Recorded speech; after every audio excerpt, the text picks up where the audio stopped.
Honourable Members, as we approach the Legislative Council's bicentenary, it is instructive to take stock of the historical context surrounding the commencement of representative government in the colony of New South Wales.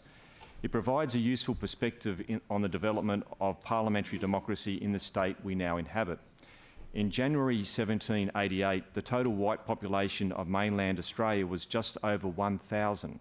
There were 775 males, 220 females and 40 children.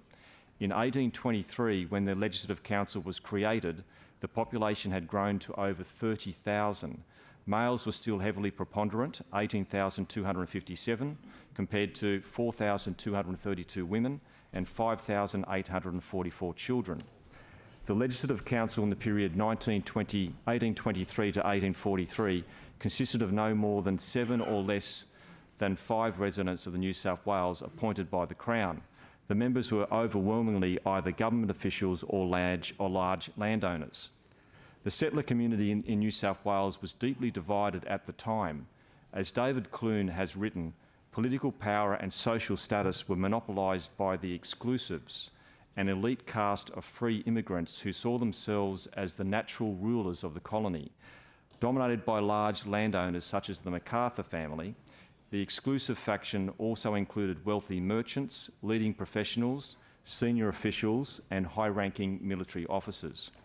Most exclusives despised the growing number of emancipated convicts because of their criminal past and believed they were permanently disqualified from acting as voters, legislators or jurors.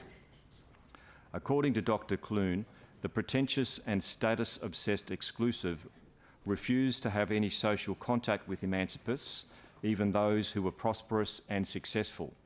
The emancipists resented their second-class social status and the exclusives' determination to exclude them from full civil and legal rights.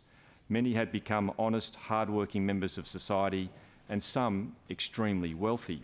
In 1821, there were 7,556 ex-convicts in the colony, compared to 1,558 free immigrants. William Charles Wentworth put himself at the head of the Emancipist Party and launched a vigorous campaign for increased rights for the emancipists and an elected legislature.